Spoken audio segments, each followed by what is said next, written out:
What's up, everybody? It's another Warp World episode of World 1-1 Podcast. I am your host, Larry the Bearded Wonder. Joining me, as always, is my partner in crime, Eddie, recently employed V. Hello, everybody. And we're back to talk about this year's Nintendo E3 press showing. So, the hype, the anticipation, the pins and needles, it was all cranked up to 11.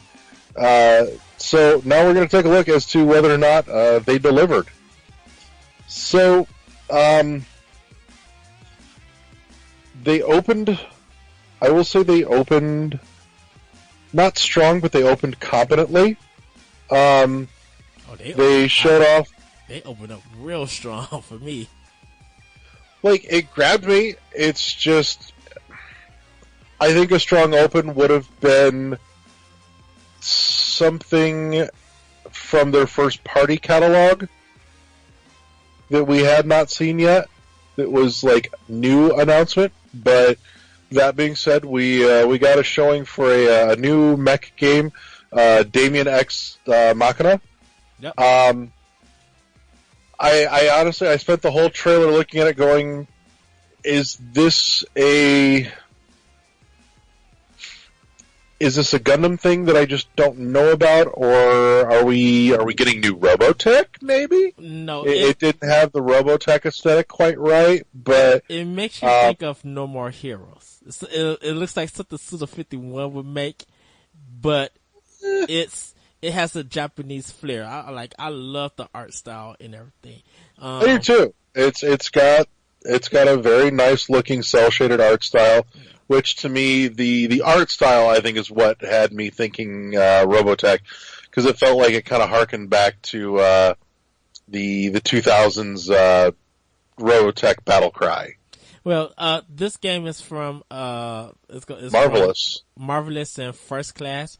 The people who are working on it, they made Armored Core, Fire Emblem Awakening, and Fire Emblem Fates. So they came together, and they have a gameplay of it on Treehouse Live. So if you guys want to get more info on it, and I was watching it, and I'm just like, oh, this is definitely my game of the show. Like, I want this cool customization, because they're still working on the game. It's not finished or anything, but just Clearly. that, awesome music. The gameplay is just like, this is Suda 51 meets Sin and Punishment meets Armored Core. Because I was thinking about it, and I couldn't think of that mech game. And then when someone said Armored Core, I was just like, that's it, and it all fits. And then when I found out two of the developers that's working on it is from the Armored Core team, I was just like, okay, I see it. Like, it looks slick. I'm loving the color palette, the style, the action. I was just like, I hope this game, like, if it comes out $60, I'll definitely will buy it. I don't know. It looks sharp. Yeah. I really hope it can deliver on the scale that it looks like it's got. I think it will. Cause I think this would be like actually my first mech game that I'm planning to buy. Okay, so you're not of the elite that got down on some Steel Battalion back in the day. Steel Battalion, I didn't. I think my ex was Steel Battalion for 360 or Xbox. Well, there was a shit Steel Battalion on 360 that was all that was the Kinect control. Yeah, the original badass Steel Battalion was the original Xbox with like the 52 button controller and foot pedals and everything. That was awesome. When that one came out, I didn't own an Xbox at the time. Okay. Yeah.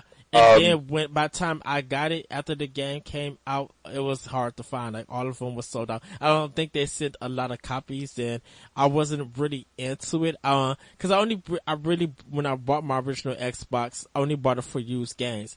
All my new stuff that I was playing was all GameCube. Yeah. I will say, if you've never played it, you really should. If you ever get the opportunity, take it, because Steel Battalion was fucking awesome. Yeah, like it is mech games for the hardest of the hardcore. So, but yeah, Damien X Machina looks sharp. I'm digging it. Um, I'm really curious to see what kind of world they're building for this. Because, they showed lots of action. No story content. What's the drive here? What's happening? I think they said wait for later on in the year. They'll give more details. I think they just wanted to show what's been working on, like this new IP. So just giving you a heads up, like showing some gameplay, making it look cool and slick, and then be like, this is the game, this is what we're working on. We're hoping to have it out next year and more details will come. It did its job of getting people hyped and interested, because a lot of people have been talking about it. They've been talking about Smash, which we'll get into, but like for a new IP and for a mech game this strong, I think it's going to appeal more to the West and Japanese. I'm hoping so. It's time again for another good mech game. Yeah, it's been too long. And you get to customize. I think you get to customize. Well, of course you get to customize your character, and you get to customize your mech. Oh, I hope they have good customization options for the mech, like doing the color and everything. Because you about to see some straight crazy Gundam models, and it's about to be on. Japan about to go crazy with this. Yeah. What do we have next on the ballot there? Xenoblade Chronicles 2 DLC, Torna the Golden Country. That is going to be, if you own the season pass, you will get this DLC that's coming. Also, it's a standalone game, they have box art for it, so you can buy it by itself. I don't know the price of it yet. But they show what's coming for it. They show some additional stuff at the Treehouse Live, but they haven't shown this DLC content just yet. But but the trailer shows you kind of like a prequel of how Xenoblade Chronicles 2 actually started, why they're after the Aegis and stuff. So, it looks good, different protagonists and stuff. But yeah. Yeah, I was honestly a little surprised to see Xenoblade showing up at the press room. Like, my first thought was, it's awfully early for a new installment, but yeah, DLC makes, I was like, okay, now I know where your head's at. So. So then Reggie came out and talked. He talked a little bit about Pokemon. Let's Go Pikachu, Let's Go Eevee. And the only thing that was new about this talk was that if you get the Pokemon Plus, like the ball, you get all of them comes with Mew. So that was just it. But then they went on to like the super serious 4-player, like adults sitting around like what's going to happen, and they're all playing the new Super Mario Party that's coming out October 5th, and it looks so fun and it's so funny. Like, oh, this game is so good. What they're doing with this is that you could put two switches together, swipe down and kind of connect the 4 maps, and do other gameplay mini games that deals with all 4 players on it. That's one of the new technologies. So, like, one of the things that they used a couple of months ago, that they had patented this like technology. So we're now seeing it be that technology or that idea being used for Switch, with Super Mario Party being the first. They kind of went back to the old school one, so everybody will be going at their own pace. You get none of this in the car shit. Yeah. It looks like it's going to have 2 kind of dices, so you can select your own dice, or you can select the board game dice. And they all have different numbers on it, and they show you at the bottom, so it's up to you on which one you want to use. I believe they're going to have more characters. They're going to have up to 80 mini games, and you'll be able to use different things with the Joy-Con. There's a little race that everybody's on this tricycle, and you kind of have to hold the Joy-Con close and kind of wiggle it up and down like you're on a tricycle to get to the finish line. And then just like other things that's going on. So it looks very funny, looks very cool. A lot of people are interested in getting this game. Yeah, I'm a little surprised that more people weren't talking or expecting Mario Party to come around again. I almost wonder if the last one on Wii U just killed all the interest until Nintendo showed up and said, "No, we got this. We fixed it. Here, this is the one that you wanted. Be happy again. Want this again." And then everybody seemed on board. So, yeah. I props to them for pulling a Hail Mary on that series. Yeah. So, next they went to one of my favorite trailers, and it's a game that I'm super stoked for, and like one of my games for E3. Fire Emblem Three Houses. This is gonna be out in spring 2019. They kind of showed a little bit of the gameplay that you can expect. Instead of doing like one-on-one battles, it's kind of like you have a little army with you. You guys go into combat. That soundtrack is mind-blowing, amazing. That music was so good. Yeah, it's about time we finally saw something on this. I'm a little sad to see it slip its original 2018 release date. Yeah.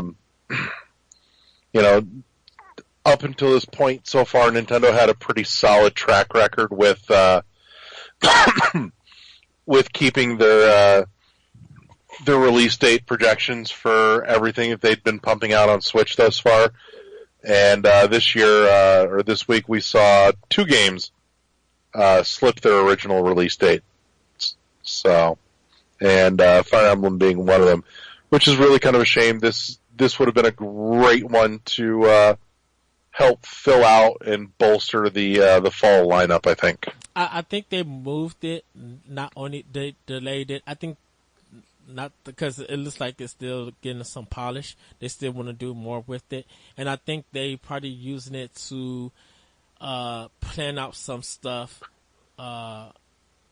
for the beginning or part of like the half of the whole year. So they probably just like, well, we need some content, so we decided to delay it for it. Hey, dude, there's like 15 plus games already coming, like from now until till December. So I can understand why they did the delay. So. Yeah, it's just like I said, it's a bummer to see them lose their perfect track record with the Switch releases so far. Yeah. So they did like the big question though. What? Is Three Houses getting 3 different releases? That's what we're asking. That's what we don't know yet. We shall see. We shall see. We'll probably know more like at the next Nintendo Direct for it. It's more confirmed now. Fortnite is available now for Switch. And there's a controversy with the PlayStation owners. If you got an Unreal account connected to your PlayStation 4, you can't connect it on Switch. You mean an Epic account? Yeah, Epic account. I'm sorry. Since when does Umbrella Corp run Fortnite? I mean, it could explain a lot. Don't get me wrong here, but I was thinking of Unreal. Yeah, Epic. Yeah, so a lot of people blame it. Like Greg Miller even blamed PlayStation for it. So I don't know if Sony's going to fix it. I wouldn't count on it. Sony doesn't like to play nice with other consoles. Nintendo. We've seen this a few times already, where a game studio's like cross-platform for everybody, and Sony's like, "Fuck you, I'm out." And Nintendo came out and said that they're for crossplay. They were just like, if our partners want to do crossplay, we're not holding them back. We're encouraging them to do it. Mm-hmm. So, and we've seen this with with Minecraft, with Rocket League, Hmm. and Sony just wants to take their ball and go home. Yeah. So, yeah, Fortnite, and congratulations to Epic. They got 2 million downloads in one day. That's pumping big numbers. Yeah. So, they also showed off Overcooked 2. That's coming out August 7th. I'm so into this. I want to play this game and laugh. It looks charming, but it looks fun. It looks up my alley. I'm just like, oh, this game looks so good. It looks better than 1. And I think I'll probably go pick up Overcooked if it's on sale, or if I'm out and about and I see it. I was like, let me get the physical of this. I've got Overcooked 1, and honestly, it didn't do much for me. They say it's more like you can play a singer, but it's kind of for 4 players, and it works. Oh, I know. Multiplayer, so It just, I don't know, the gameplay just doesn't hook me. It doesn't do it for me. Next they showed off Killer Queen Black. That's coming sometime in 2018. It's kind of an arcade retro 8-bit style game. If you think of Joust. This is super exciting, actually, because it's kind of arcadey. It didn't do nothing for me. Well, keeping in mind a little bit of history on Killer Queen is that this is a newer-ish arcade game that for the first time is going to be playable anywhere other than an arcade. So, like, up until this point, if you wanted to play this game, this was a 5v5, so a 10-person arcade cabinet. You're talking like a 15 G's to get your hands on one of these arcade cabinets, but it's as arcade style stuff goes. This is one of those that has like that super cult following, kind of like Nidhogg Nidhogg does. Yeah. And so for this to be getting a home console release is a big deal. Yeah, I've never heard of it. I didn't even. I just thought when they said arcade style, I thought it was just like, okay, it looks like an arcade game, or it has that kind of feel. It is an arcade game. So which had a very, very high barrier to entry between the price tag to get your hands on one of those cabinets, or simply finding one of those cabinets somewhere to play is not an easy thing. Yeah. So Hollow Knight is available now. You guys can pick that up on Switch. No, you can't pick that up. You should pick that up. Well, it's offered to people. Some people might not be into Hollow Knight. And I'm saying this as somebody that this is my second go round with Hollow Knight. We talked about this a few months back, but I picked it up on PC, and I couldn't get over the hurdle to get into it. And upon second go round with it on my Switch, I don't know if it's just the change of platform or it's just knowing what to expect going into it this time, having my expectations set correctly, but I haven't been able to fucking put it down. Well, I know at Treehouse Live, they announced the Gods and Glory challenge. It's kind of like their version of Boss Rush mode. I think that's going to be coming sometime like later on down the year. But yeah, if you guys are into Hollow Knight, Metroidvania, you've been waiting for it. It's available now. So, next they mentioned a new Octopath demo that's coming out June 14th. And then they had a trailer of all the games that's coming for it. So you guys, if you want to watch the direct, go ahead. You can watch that sizzle reel of games that's coming. But last but not least, they ended the show with Super Smash Bros. Ultimate. That's coming out December 7th. And they kind of showed you a lot of improvements. And all the characters from all the games in the DLC is going to be packaged into one game. They have 2 new characters. When they first announced the Smash, it was the Inklings. So they're in the game. But one of the new characters that they show is Ridley. he is finally in Smash. So, and you guys can check out all the updates and things that they changed. They say it's a new game. People are still calling it a port of the Wii U version, but just upscaled.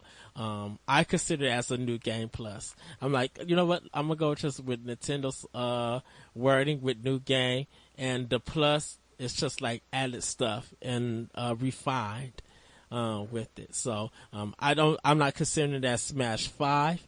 I still consider it as like Smash like 4.5. I don't know. I think there's enough tweaks and adjustments here that it is full sequel.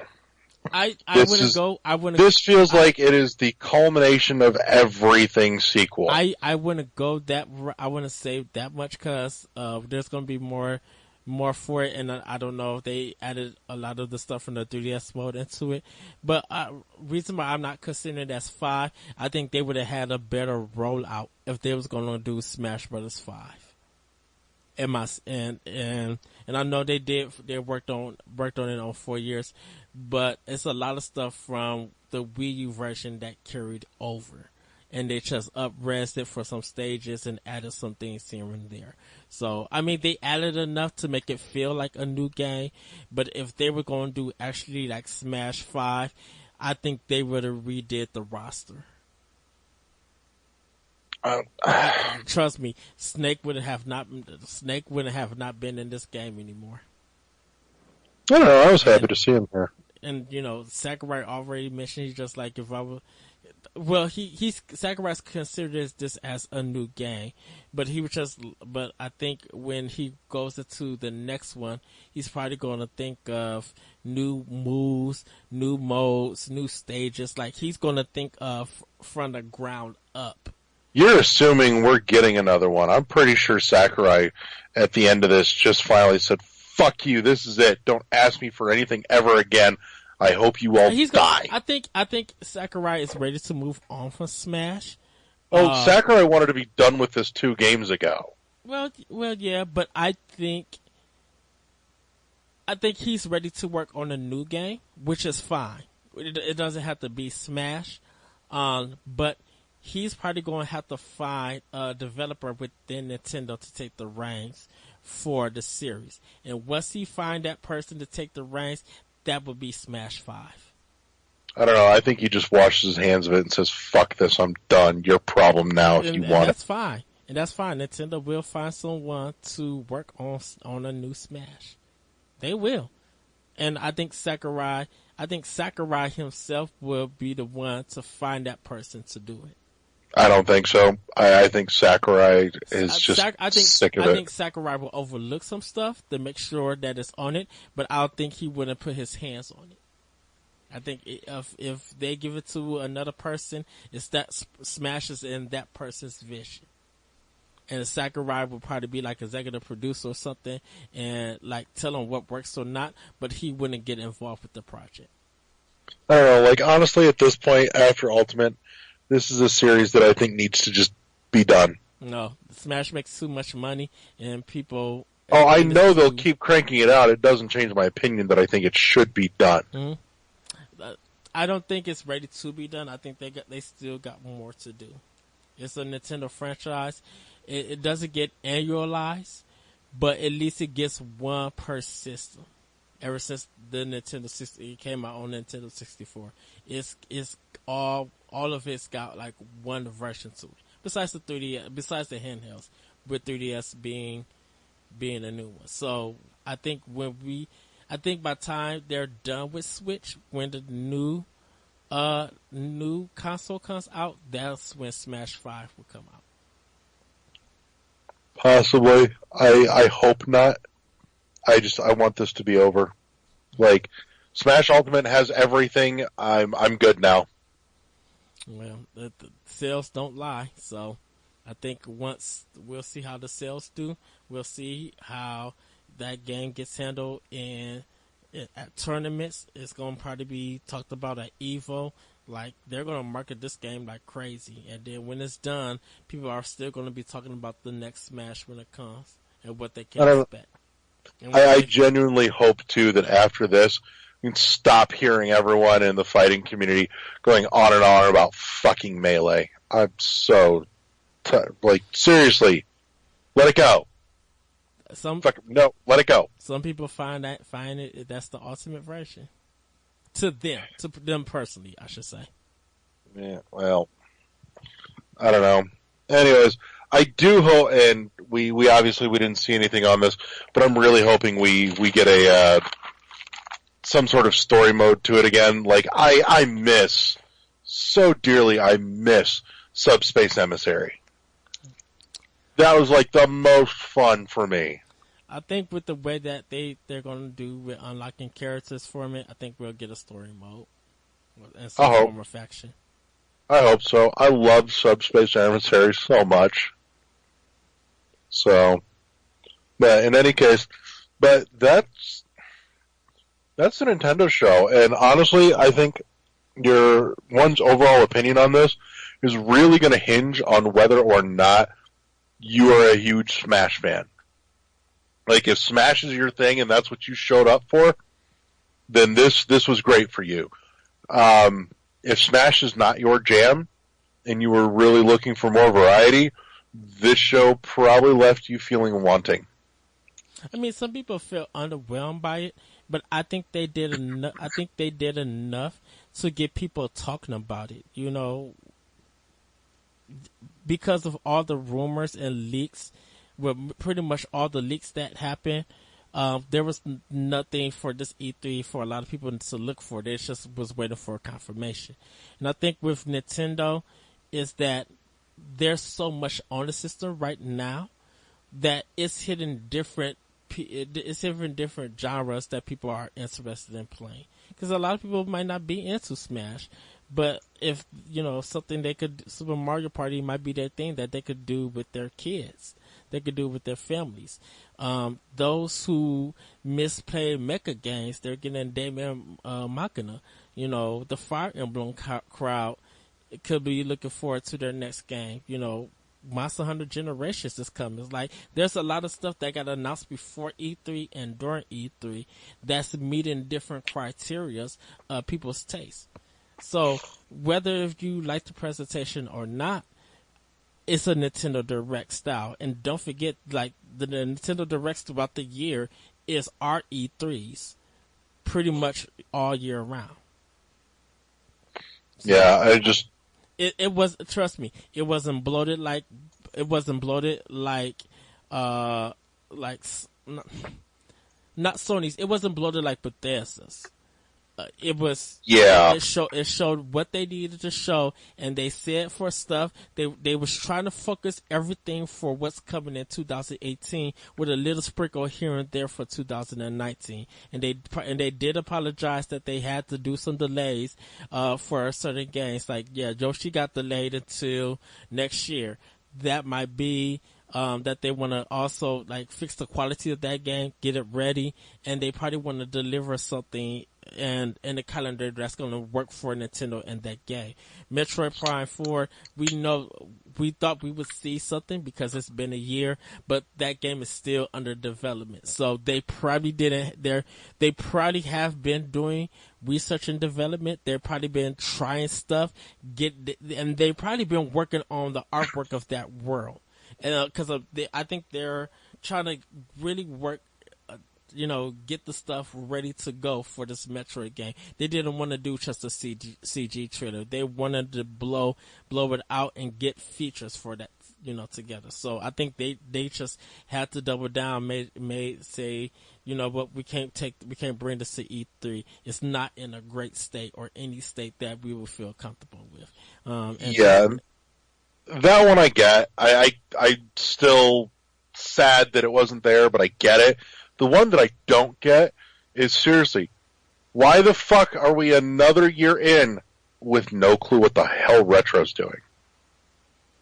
They're still. This is like the great fucking mystery, dude. It's like, what, 5 years now? They're still in the state of making their game, and I think because Nintendo betted more on Smash, even if Retro showed what their game was, showed their game off, Smash would have outdid it.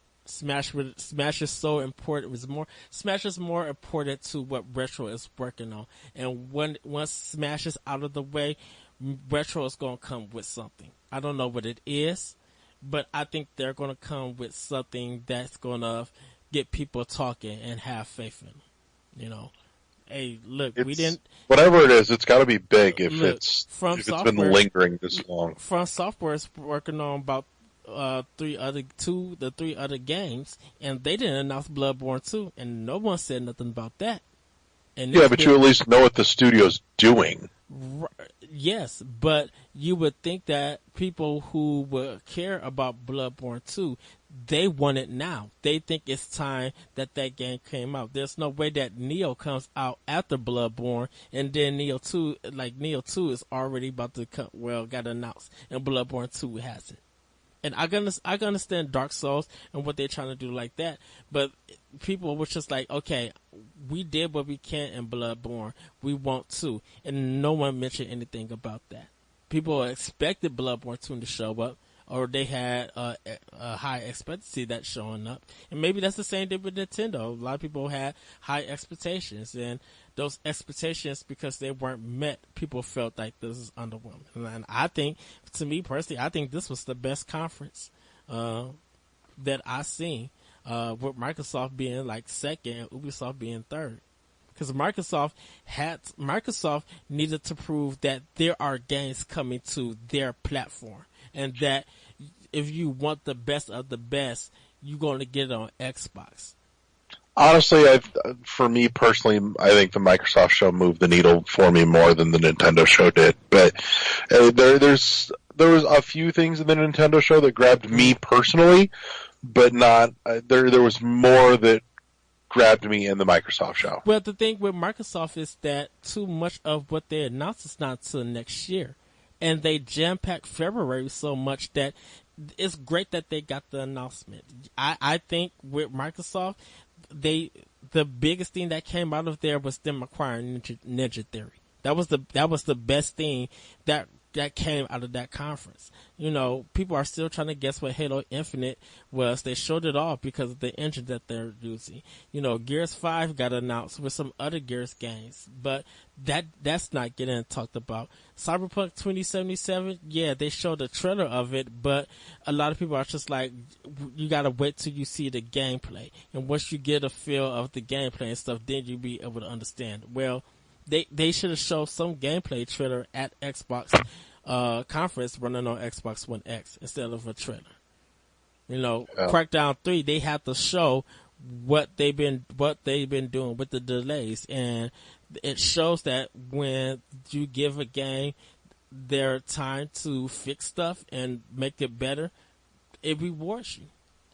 And so Microsoft needed to show that to win gamers back to their platform. They have to work hard to win people back to their platform. With Nintendo, and they did. They hustled. Yeah, and with Nintendo, what they did was, this is what we got planned for this year, because everybody's doing everything next year, and all that stuff is coming into the beginning of the first 3-4 months. Everybody's going to have to fight to get all of those games, and then those games end up backlogs. Where Nintendo was just like, we got stuff planned out throughout the holiday season, that once you pick up a Switch and that game, there's other stuff that's on the system already there for you to play. So Nintendo's thinking of marketing from the rest of the year. Everybody's thinking for marketing for the future. That's not guaranteed. I honestly think Nintendo should have traded 10 minutes worth of that Smash coverage for like 10 minutes of indie coverage, because the indie stuff has been carrying the Switch so solidly in between big releases. Right, because they're giving all the rest of the indies the Nintendo Direct treatment. So it would have been nice to see a little more shown on Hollow Knight. Dead Cells is one that I think will do well for them. I think we should have seen something on King of Cards by now. And the thing about all the indie stuff, the indie developers been announcing everything for Nintendo. Nintendo doesn't have to do much for it. Until there's like no, but it should be. Stuff. Well, the thing about it is Nintendo's going to highlight the indies when it gets probably around September. They're going to do a Nintendo Direct with the indies. They're going to give them that spotlight because they already gave some indies their spotlight. When it's E3, Nintendo feels like they have to focus more on their product and their games compared to everybody else because they want to get people going into the future for what they have planned for the year. They want to show that Nintendo has stuff ready for them compared to. But that's a big draw for the Switch, though. Is the seriously excellent indie library. Well, this is the thing about it. I think people are going to be drawn to the Switch for indies because of definitely what Steam has done and how they're curating their games, their game stuff, or lack thereof. Their lack thereof. The way they're doing, just letting anything come. People are. This is just my opinion and my thought. I think people are going to still play stuff on Steam, but I think they're going to draw more onto Switch, and developers are going to put a lot of indies are going to put more stuff on Switch and announce it because they know they're going to make more money and make more sales than they will with Steam. If they put their stuff on Steam, that's a real big battle because everything is just thrown up there. So now you have that person who is looking for your game, you announce it on Steam, but they have to set perimeters to actually find your game. Steam, more like steaming pile of garbage. Right. Am I right? Rah, rah, rah. And if a developer said that, hey, Just Beats in Shape 2 is coming out on August 30th. Everybody's going to circle August 30th. They're going to or be like, hey, it's for a pre-order. If you guys want to get it now, it's 10% off. People will pre-order it. Yeah, that's one thing too. I'd like to see them start doing is more discounts for digital pre-order. Yeah, and that's up to the indie developers because the Joe Arcade, there's some RPG arcade game that's coming from Data East. They were just like, if you pre-order it now, it's $6.99. They was like, this is 12% off. Yeah.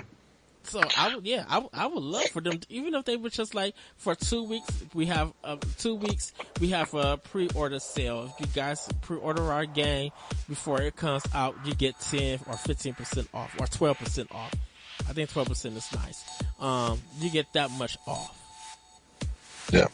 But, that's a wrap for a Nintendo show. Yeah. We've covered it. In, out, and done. So, that being said, we're going to wrap this up, and we'll see you back for the last of the E3 Warp World episodes.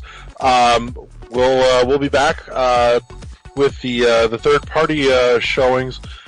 So make sure you pick that up as well, and give that a listen so that you get all the news. So, with that said, we're out. Peace. So see you later, guys.